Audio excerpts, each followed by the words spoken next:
sudah berkurang karena dulu kita masih bisa mancing di kampung, sekarang harus. Kondisi ini jelas berdampak langsung pada kehidupan warga di pesisir.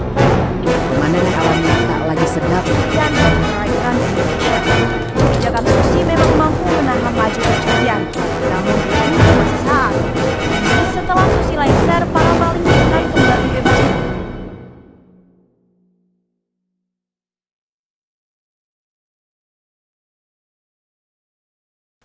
Sekarang ikan sudah berkurang karena dulu kita masih bisa mancing di kampung, sekarang harus jauh, harus pergi jauh untuk mancing. Laut untuk Raja Ampat adalah kehidupan bagi kami, karena semua yang sampai sekarang saya besar semuanya dari laut. Jadi hasil dari laut itulah ya hasil hidup kami. Sekarang ikan sudah berkurang karena dulu kita masih bisa mancing di kampung, sekarang harus jauh, harus pergi jauh untuk mancing. Dan juga dulu manta, ikan-ikan besar bisa main di depan kampung, sekarang sudah menghilang. Kerusakan karang di depan kampung ini sudah sangat parah. Oleh sebab itu ikan-ikan mulai keluar, tidak bertelur, tidak ini lagi di dekat kampung karena sudah tidak ada tempat untuk mereka bertelur. Nah, karena karang sudah rusak. Saya sekarang ini membangun untuk melindungi menjaga alam melalui homestay. Nah, jadi nama homestay saya adalah Dayan Homestay di Pulau Dayan. Nah, di situ saya mengajak masyarakat untuk membuat homestay juga. Nah, tujuannya adalah untuk melindungi lokasi di mana memang tempat itu karang serta biota laut di situ bagus atau baik. Nah, oleh sebab itu saya membuat homestay untuk melindungi lokasi yang di mana di situ tempatnya kaya akan sumber daya lautnya. Ada juga yang rencana yang ingin saya ciptakan adalah komunitas yang memang fokusnya pada pendidikan lingkungan. Nah, di situ kita bisa mengajak masyarakat, anak-anak untuk terus belajar mengenai alam agar mereka bisa mengerti. Karena setelah generasi kami banyak anak-anak yang generasi sekarang yang sudah tidak mengerti tentang alam. Nah, oleh sebab itu sekarang kami mengajak anak-anak muda serta masyarakat untuk mulai pembibitan mangrove, mulai penanaman karang dan juga lamun.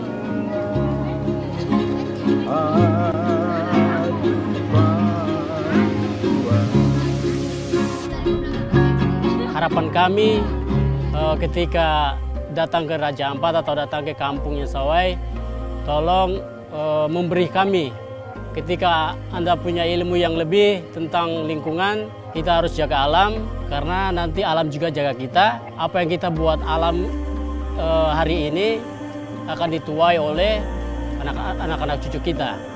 Oleh sebab itu saya minta untuk teman-teman dari luar datang dengan ilmu yang sudah dipelajari, sudah dipelajari, tolong dibagikan untuk kami agar tetap menjaga alam Raja Ampat dan suatu saat menjadi berkat buat kita semua.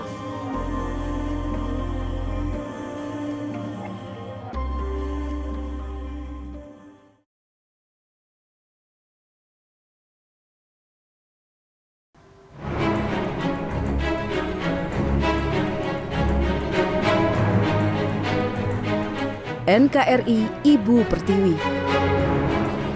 didominasi lebih dari 70% perairan dengan beribu spesies lautnya, sejatinya menjadi potensi kekayaan negeri ini.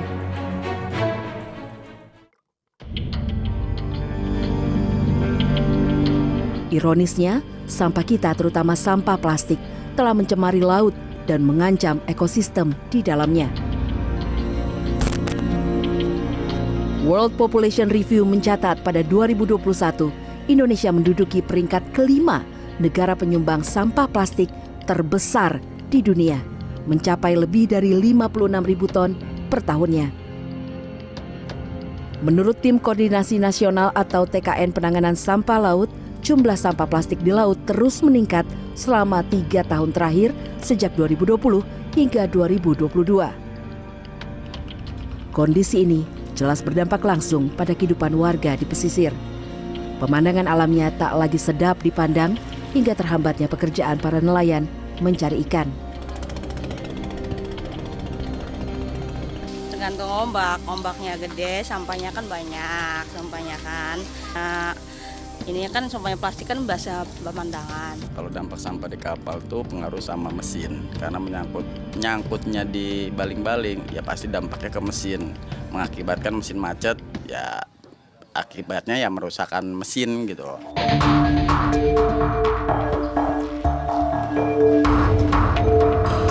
Untuk mengurangi sampah di laut, keterlibatan seluruh masyarakat jelas dibutuhkan.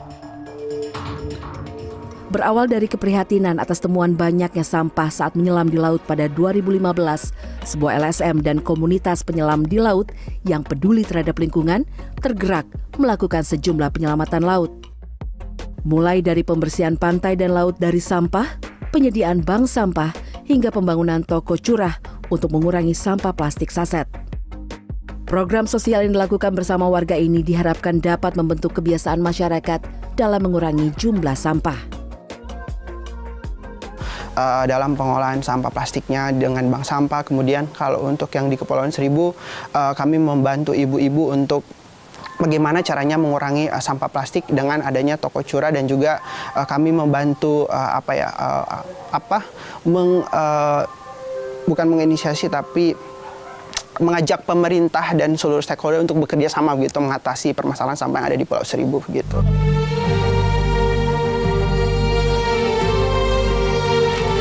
Direktur Penanganan Sampah Kementerian Lingkungan Hidup dan Kehutanan KLHK sekaligus Sekretaris 1 Tim Pelaksana Rencana Aksi Nasional Penanganan Sampah Laut, Nofrizal Tahar menegaskan, pemerintah telah berkomitmen mencapai pengurangan sampah plastik di laut hingga 70% pada 2025. Hal ini tertuang dalam Perpres nomor 83 tahun 2018 tentang penanganan sampah di laut Indonesia. Nah, dan sampai akhir tahun 2022 kita sudah berhasil menurunkan dibandingkan baseline 2018 tersebut kurang lebih 35,36%. Memang target kita di 2025 70%, memang effortnya masih banyak ya, tapi ini menunjukkan ada tren positif lah di seluruh Indonesia.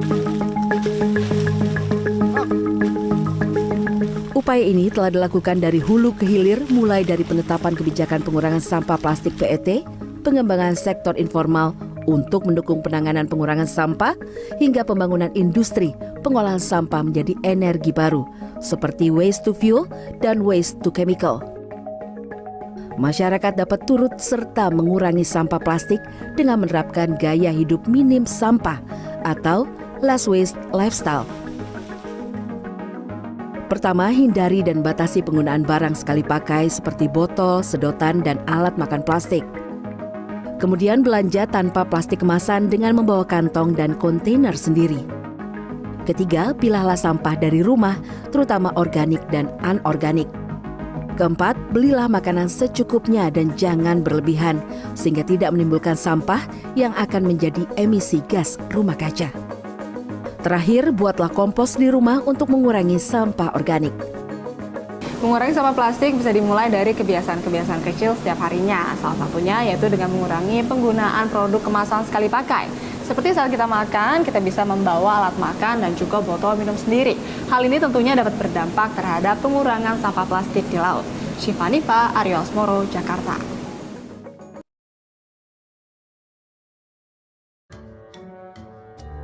Kota General Santos alias Gensan adalah salah satu ikon penting sentra perikanan di Asia Pasifik. Kota ini dijuluki ibu kota tuna di Filipina. Hampir 80% pengelolaan tuna di Filipina berlokasi di Gensan. Napas Gensan hidup dari laut. Hampir 200.000 penduduk di kota ini menggantungkan kehidupan dan pendapatan dari industri perikanan. Sebagai sentra industri perikanan, Gensan punya pelabuhan General Santos Fishport Complex yang sangat modern dan luas. Dekat dari situ terdapat bandara yang memudahkan ikan tuna segar dikirim secara kilat ke Eropa, Jepang, atau Amerika. Masalahnya, mayoritas ikan-ikan tuna yang ada di Gensan bukan dari perairan Filipina. Tapi ikan-ikan itu adalah curian dari perairan negara lain, terutama Papua Nugini dan Indonesia. Bagi Gensan, sosok mengerikan itu datang ketika Susi Pujiastuti diangkat jadi menteri. Menteri Kelautan dan Perikanan, Ibu Susi Pujiastuti. Grafis-grafis statistik tangkapan ikan ini jadi penanda. Ketika Susi dilantik jadi menteri, roda ekonomi mereka langsung tiarap. Untuk memperkuat hipotesis ini, kami menganalisa jumlah kapal-kapal ikan yang sandar di General Santos dalam kurun 2015 hingga 2017. Analisisnya menggunakan metode kecerdasan buatan yang dikembangkan untuk mendeteksi sebuah objek secara real-time dari dataset SAR Sentinel-1. Lokasi analisa terfokus di pesisir Gensan sepanjang 5,2 km dari Calumpang hingga General Santos Fishport Complex. Di pesisir ini terdapat beragam pelabuhan dan galangan kapal perikanan milik perusahaan. Dataset harian diambil bersifat acak. Untuk mempermudah proses analisis, data sampel harian diakumulatifkan dalam range 1 tahun penuh. Dataset menunjukkan jumlah kapal berukuran panjang 50 meter ke atas yang sandar di pelabuhan pada 2015 mencapai 855 kapal. Lalu angka itu naik signifikan pada 2016 mencapai 1.289. Data ini menunjukkan kebijakan Menteri Susi yang mulai efektif dijalankan pada pertengahan 2015, membuat banyak kapal di Gensan tidak beroperasi. Terlihat dari jumlah kapal sandar yang meningkat pada 2016. Merosotnya stok ikan di Gensan akibat kebijakan Susi otomatis memaksa Filipina untuk menggunakan jalur diplomatik untuk membujuk Indonesia. Terungkap dalam dokumen Kementerian Luar Negeri, Filipina mengirim nota kesepahaman kerjasama baru terkait pengelolaan perikanan pada pertengahan 2018. Ajuan MOU itu langsung direspon Indonesia pada akhir 2018. Anehnya, sampai sekarang Filipina tidak merespon lagi usulan MOU yang pernah mereka ajukan itu. Seorang pejabat kelautan di Mindanao malah mengaku tak tahu menahu sama sekali soal ini. We can check with our central office regarding that. Kuat dugaan tidak adanya respon dari pemerintah Filipina itu disebabkan stok ikan yang kembali normal akibat mereka sudah leluasa kembali mencuri ikan dari Indonesia. Dugaan ini bisa tergambar dari citra satelit data kapal sandar di Gensan dan aktivitas perikanan di dinosaurus area yang kami temukan. Ini adalah jumlah koordinat cahaya lampu yang terjadi di dinosaurus area sepanjang 2015 hingga 2021. Angkanya turun saat kebijakan Susi berlaku hingga 2018. Pada saat Susi tak lagi jadi menteri, angkanya naik lagi. Penurunan yang terjadi pada 2020 diperkirakan terpengaruh oleh pandemi COVID-19. Pada 2021, aktivitas ilegal ini kembali mengalami kenaikan. Grafis chart ini sejalan dengan data jumlah kapal perikanan yang sandar di pelabuhan Gensan. Sejak 2019, secara akumulatif jumlah kapal sandar di Gensan hampir mendekati kondisi normal. Pada 2020, kembali jumlah kapal ikan yang sandar meningkat akibat dari adanya pandemi COVID-19. Namun pada 2021 hingga 2022, kondisi Gensan kembali seperti sedia kala seperti sebelum pengetatan wilayah tangkap perikanan Indonesia. Itulah mengapa pada 2021, penangkapan kapal asing berbendera Filipina kembali sering terjadi. Salah satunya video yang viral pada 2021 ini.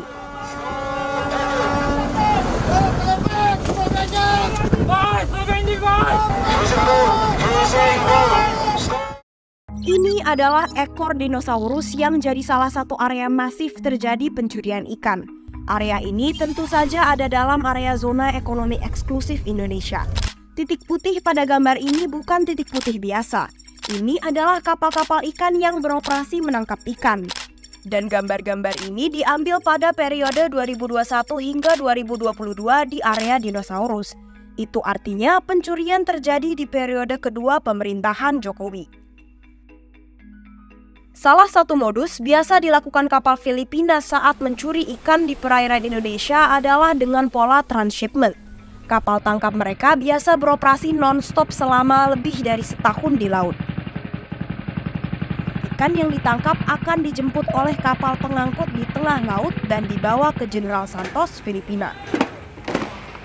Dari citra satelit ini, kita bisa melihat secara gamblang bukti kuat bagaimana modus transshipment itu dilakukan. Saat mewawancarai nelayan di Sangihe dan Talaut, mereka menegaskan aktivitas di dinosaurus area bukan dilakukan oleh kapal ikan asal Indonesia. Daerah penangkapan ikan nelayan lokal Sangihe dan Talaut hanya sekitar 10-30 mil dari daratan, atau sekitar 2-4 jam perjalanan.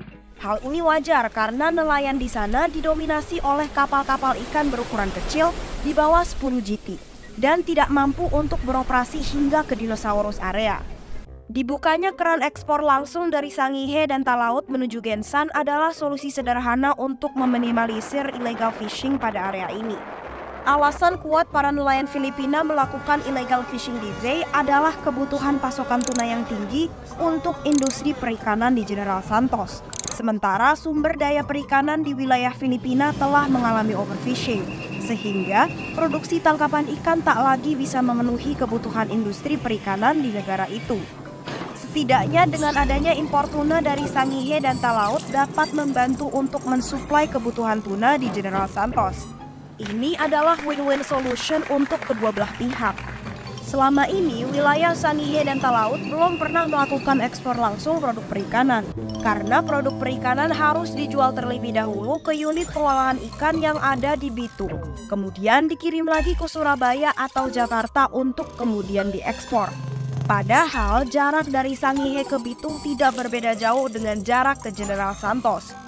Kondisi tersebut tentunya membuat harga jual ikan di Sangihe Talaut menjadi tidak maksimal, karena mengikuti harga domestik dan hanya menjadikan wilayah Sangihe Talaut sebagai penyuplai komoditas ekspor, bukan sebagai eksportir.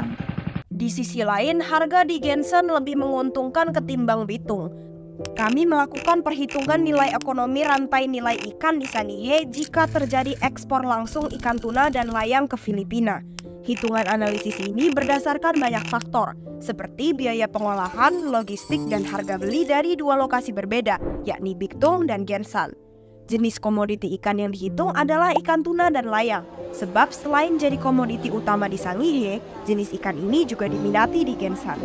Estimasi produksi per tahun tuna di Sangihe dan Talaut sebesar 3.709,3 ton dan ikan layang 13.925,7 ton. Jika ikan ini hanya dikirim ke Bitung, total nilai ekonomi didapat hanya 393,42 miliar rupiah. Tetapi jika ikan ini diekspor langsung ke Gensan dan diterima dengan harga Filipina, maka angkanya akan melonjak jadi 705,73 miliar rupiah. Itu artinya jika ekspor langsung, nilai ekonomi penjualan ikan di Sangihe akan naik hampir 45%. Beberapa pihak di Sangihe dan Gensan setuju jika kerjasama ekspor langsung ini dilakukan.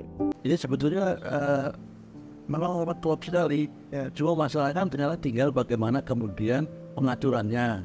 Jangan sampai kalau bisa, jangan sampai terjadi lebih banyak yang illegal fishingnya, tapi yang legalnya lah. Ideal itu harapan kita begitu. So with this opportunity, General Santos City of the Philippines partnering with Sangihe for the development of your fishery exports to our country. We are happy to be of assistance and be of help. And we recognize that the General Santos fishing industry is not enough to supply all the needs of the processors. And therefore, any supply from Indonesia will also be helpful. So this is one opportunity that we can explore between your country and General Santos City. Pada akhirnya, solusi untuk mengakali keterbatasan pengawasan teritorial wilayah Indonesia hanya bisa dilakukan dengan kerja-kerja diplomatik. Ekspor langsung adalah solusi sederhana, sementara memotong kerugian akibat pencurian ikan.